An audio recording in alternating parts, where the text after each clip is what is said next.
Alhamdulillah Rabbil Alamin. Wa afdalus salati wa atammu taslim ala sayyidina Muhammadin wa ala alihi wa sahbihi ajma'in. Allahumma akhrijna min dhulumatil wahm wa akrimna bi nuril fahm وافتح علينا بمعرفة العلم وسهل أخلاقنا بالحلم واجعلنا ممن يستمعون القول فيتبعون أحسنه. اللهم علمنا علما نفقه به أوامرك ونواهيك وارزقنا فهما نعرف به كيف نناجيك يا ذا الجلال والإكرام. Amin amin ya rabbal alamin. Amma ba'du. Segenap para hadirin yang dimuliakan oleh Allah Subhanahu wa Ta'ala, wabil khusus Habibun al-Mahbub Al-Habib Hussein bin Abdullah As-Sagaf, matta'anallahu Subhanahu wa Ta'ala bi hayatih wa zayyana hayatahu bi sihha wal afiyah tammatain. Amin Allahumma amin. Dan juga wabil khusus Al-Habib Ali bin Abu Bakar As-Sagaf dan segenap para habaib yang lainnya yang tidak bisa saya sebutkan satu persatu, tapi mudah-mudahan beliau-beliau para habaib yang hadir di tempat yang penuh barokah ini bisa menarik ridho Allah Subhanahu wa Ta'ala, bisa membanggakan Nabi Habibana Sayyidina Muhammad sallallahu alaihi wasallam, dan secara khususnya juga Al-Ustaz Al-Hajj Kashful Anwar yang mudah-mudahan diberikan kesehatan, panjang umur, sehat wal afiyah, dan mudah-mudahan pesantren ini menjadi pesantren yang langgeng, yang penuh dengan barokah, yang penuh dengan ridho Allah, yang penuh dengan ridho Rasulullah sallallahu alaihi wasallam. Amin Allahumma amin. Alhamdulillah, sebuah kenikmatan yang sangat besar kita diberikan taufik oleh Allah Subhanahu wa Ta'ala untuk mengkhatamkan kitab, sebuah kitab yang sangat mulia yang keutamaannya sudah kita dengar tadi. Dan saya teringat pesan guru saya Syekh Al-Allamah Ali Al-Waqidi, beliau asal Yaman. Sewaktu Al-Fagir berziarah kepada beliau berpesan kepada, satu pesannya beliau sampaikan kepada saya, Abu Bakr akthir min qira'atil kutub fa innaha silatun bainaka wa baina mu'allifin. Wahai muridku Abu Bakar, perbanyaklah membaca kitab, khususnya kitab-kitab yang dikarang oleh para aulia Allah, karena itu adalah sebuah hubungan antara engkau dengan pengarangnya. Jadi kalau kita membaca kitab Ihya Ulumuddin, seakan-akan kita bertamu dengan Imam Ghazali, seakan-akan kita sowan kepada Imam Ghazali, seakan-akan kita menyambung listrik kita supaya kita mendapatkan cahaya daripada kitab Ihya Ulumuddin. Kita ini bagaikan lampu tak berlistrik. Kita ini lampu tak bisa bercahaya, nggak bisa keluar nur Islam, nggak bisa keluar nur iman kalau kita tidak bersambung dengan kaum salihin yang mereka bersambung kepada Rasulullah. Ini yang perlu kita perhatikan. Di mana-mana pembacaan kitab itu adalah silaturahmi kita kepada para mu'alif. Kalau bukan karena mereka, siapakah yang mewarnai bumi Indonesia? Kalau bukan mereka, kaum salafus saleh, kaum salihin, siapakah yang menghiasi bumi Indonesia dengan sunnah-sunnah Nabi Muhammad SAW? Mudah-mudahan kita mendapatkan asrar wa barakat minal Imam Ghazali. Amin ya rabbal alamin. Hadirin yang dimuliakan oleh Allah Subhanahu wa Ta'ala, pengarang kitab Ihya Ulumuddin Al-Imam Ghazali bukanlah ulama biasa, bukanlah ulama sembarangan. Bahkan Al-Imam Zahabi dalam kitabnya Syiarul A'lamin Nubala, Al-Imam Ghazali ini mempunyai kekhususan dan keistimewaan. Di antaranya beliau mensifati Al-Imam Zahabi dalam kitabnya, huwa syekhuna hujjatul Islam Al-Imamul Ghazali alladhi bara'a fi kulli fannin walladhi utiya al-dhaka al-ajib al-khariq. Subhanallah. Apa beliau katakan? Beliau adalah syekhuna, guru kita, Hujjatul Islam Al-Imam Ghazali. Beliau apa keistimewaannya? Beliau ahli dalam seluruh ilmu. Kalau mungkin orang ada mondok satu pesantren atau di satu kota, oh ustadz ini ahli dalam ilmu nahwu, tidak bisa terkalahkan. Di sana ada ustadz yang ahli fikih, di sana ada ustadz yang ahli faraid, di sana ada ustadz yang ahli mustalahul hadis, ahli ilmu hadis. Jarang ada seseorang yang ahli dalam semua ilmu. Pasti dia menonjol dalam satu ilmu. Itu kebanyakannya orang. Tapi Al-Imam Ghazali, katanya beliau, semua ilmu dia bahrun fiqh. Kalau sudah Al-Imam Ghazali bicara masalah fikih, seakan-akan dia paling ahli fikih. Kalau beliau berbicara masalah atau ilmu-ilmu yang bahasa, masalah bahasa, nahwu, beliau seakan-akan lautan nahwu. Jadi semua ilmu beliau ahli. Apakah kita masih syak untuk membaca kitab ini? Al-Imam Ghazali radhiyallahu ta'ala anhu. Akan tetapi satu saja di antara ilmu-ilmu, yaitu ilmu yang beliau tidak ahli di dalamnya, yaitu ilmu mustalahul hadis. Itu pun beliau sebelum meninggal, beliau berusaha untuk belajar ilmu hadis dan akhirnya semua ilmu beliau pelajari. Walladhi utia, yang mana beliau Al-Imam Ghazali ini mendapatkan kecerdasan yang sangat menakjubkan. Antaka al-kharib, kecerdasan yang tidak dimiliki oleh orang-orang yang lain. Sungguh begitu mulia Al-Imam Ghazali radhiyallahu ta'ala anhu. Di masa kecilnya, waktu beliau menuntut ilmu, Al-Imam Ghazali ini hidup di keluarga yang tidak kaya, keluarga yang miskin, akan tetapi keluarga yang soleh, keluar dari ibu bapak yang soleh dan ibu yang soleh. Kemudian kefakiran beliau itu bukan artinya Allah menghinakan dia. Saya teringat sebuah kalam Al-Imam Ibnu Hajar Al-Asqalani dalam kitab Fathul Bari Syarah Sahih Bukhari.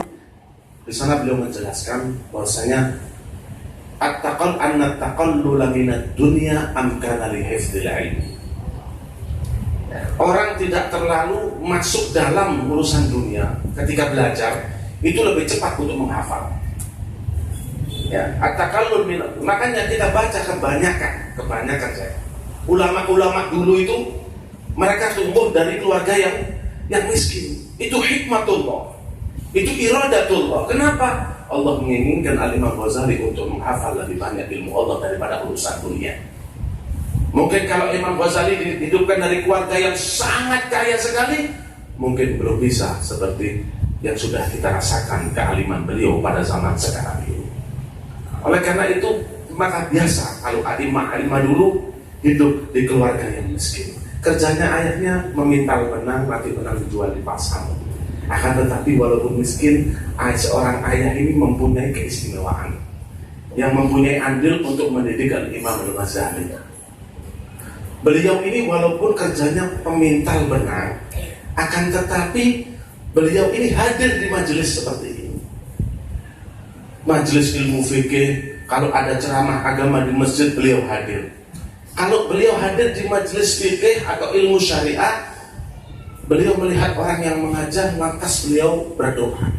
Selalu berdoa, ya Allah, berikan aku rezeki anak yang ahli dalam ilmu fikih. Selalu seperti itu. Kalau hadir di tempat yang di sana ada ceramah agama di masjid, ayahnya berdoa, ya Allah, jadikan anakku adalah anak yang pandai untuk berceramah atau menyampaikan ilmu-ilmu Allah di masjid atau di beberapa tempat. Ini doa seorang ayah. Selalu wiritannya setelah majelis doakan untuk anaknya. Untuk anaknya selalu doakan. Makanya kita kalau menjadi orang tua yang bukan seorang ustaz atau seorang ulama atau seorang kiai, jangan lupa pulang dari majelis ini kita masing-masing harus berdoa untuk anak kita. Atau yang belum punya anak pun, yang masih muda, wajib berdoa sekarang. Kenapa? nanti anak kita akan menjadi orang soleh berkat majelis semacam ini. Itu yang perlu kita. Ini wiridannya ayahnya Imam Ghazali. Coba kita lihat, berkat doa yang ikhlas, dengan doa yang sungguh-sungguh hati mendoakan anaknya. Kita lihat bagaimana Imam Ghazali. Kita harus berdoa untuk anak kita. Jangan anak kita dimarahi saja. Jangan mendidik itu bukan hanya mendidik harus marah, harus mengecut, tapi jangan lupa untuk doakan. Setiap majelis harus kita doakan. Kita hadirkan istri kita hadirkan anak-anak kita hadirkan orang tua kita, supaya mereka mengalir keberkahan yang kita dapatkan di tempat yang penuh barokah. Ini yang banyak tidak dilaksanakan oleh orang-orang zaman sekarang. Kalau anaknya dipondokkan sudah di rumah, kadang habis sholat lupa sama anaknya. Yang ingat jajanan bulanannya. Kalau sudah waktunya kiriman, bayaran baru ingat. Tapi setiap habis sholat gak ingat sama anaknya. Padahal keberhasilan anak adalah sebagai doa orang tua. Tidak usah jauh-jauh. Kita yang ulama yang kita lihat pada zaman sekarang, Umar bin Hafid. Beliau itu waktu bayi, waktu kecil balita, Habib Umar bin Hafid. Beliau itu ketika waktu bayi, ibunya ketika menggendong, ketika mengelus kepalanya, soleh da'i, soleh da'i, soleh da'i. Selalu seperti itu. Kalau mengelus kepala anaknya, oh anak ini nanti jadi orang soleh, anak ini sekarang jadi orang da'i. Nah, jadi apa? Habib Umar seorang da'i. Kakaknya Al-Habib Ali, masyhur, bin Syekh Abu Bakar bin Salim. Ketika waktu kecil ibunya mengelus kepalanya sambil mengatakan saleh mufti, saleh mufti, saleh mufti, saleh mufti. Subhanallah. Sekarang beliau jadi ketua mufti di Kota Dari. Subhanallah. Jangan kita merasa kecil hati, saya bukan orang soleh, saya bukan orang biasa-biasa, sholat saya 5 waktu. Cuma saya jarang juga ngaji, saya sebagai orang tua nggak pantas. Jangan merasa kecil hati. Angkat doa kita, angkat tangan kita untuk mendoakan anak-anak kita, orang tua kita, sama saudara kita, yang nanti doa kita akan meresap ke mereka nanti di masa depan. Dan kalau anak kita menjadi anak yang soleh, yang senang bukan siapa-siapa, kita di kuburan. Allahumma shalli ala Muhammad. Juga Al-Imam Ghazali radhiyallahu anhu, beliau itu sangat haris di thalabil ilm, sungguh-sungguh dalam menghafal ilmu. Suatu saat beliau pergi ke Jarjan, ke Abi Nasr al-Ismaili. Beliau belajar hadis dari beliau. Al-Imam Ghazali belajar hadis dari beliau. Ditulis semua, tapi tidak dihafal. Setelah pulang dibawa itu kitab-kitabnya, dibungkus. Di tengah perjalanan ketemu penyambung, pencuri. Diambil semua barang-barangnya termasuk kitab-kitabnya. Dibawa kemudian diikuti oleh Imam Ghazali. Kita lihat, Imam Ghazali ini apa mengikuti uangnya? Apa mengikuti barang-barangnya?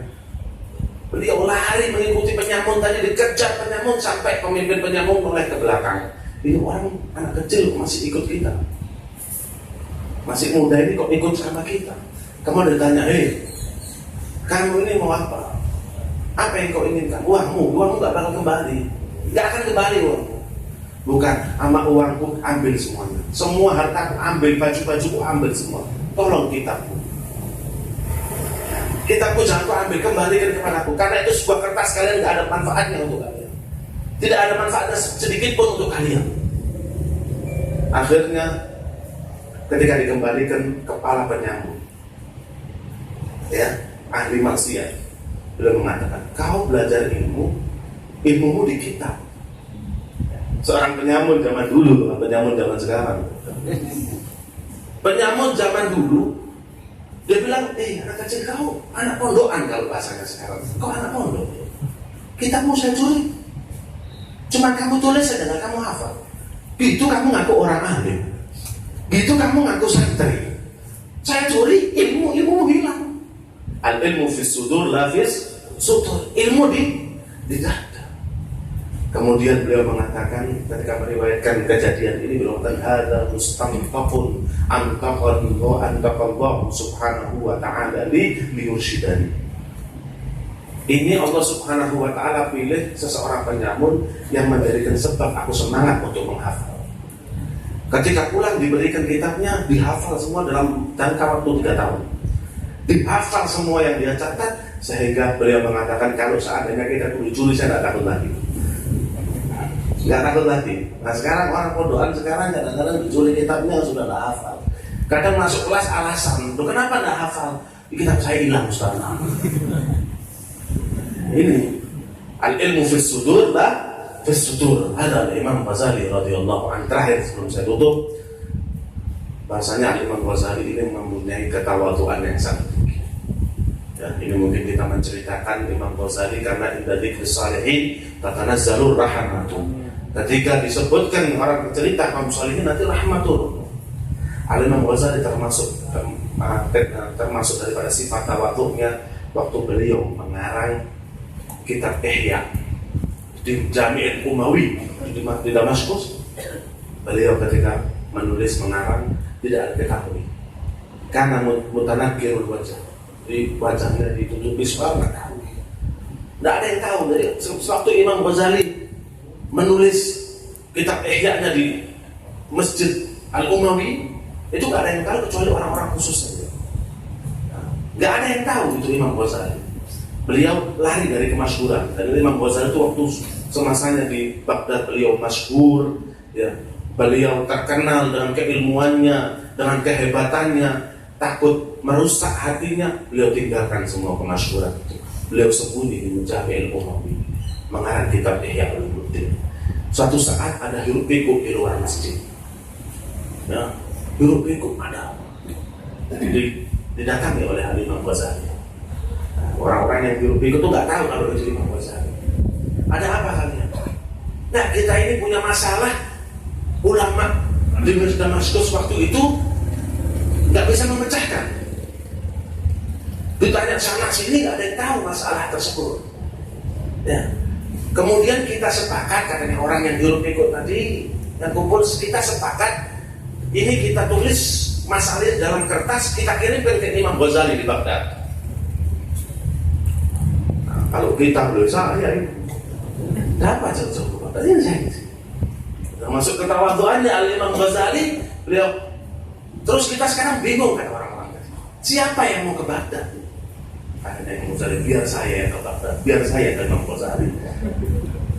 Nah, dibawa tersebut kertasnya, beliau keluar sedikit, kira-kira tempo perjalanan ke Baghdad balik, beliau jawab pertanyaannya, beliau kembali lagi. Datang dengan membawa masalah. Sudah selesai kan orang-orang tersebut? Sudah saya bawa ke Imam Ghazali. Memang benar. Walau kertas itu ketika di Imam Ghazali sudah sampai ke Imam Ghazali.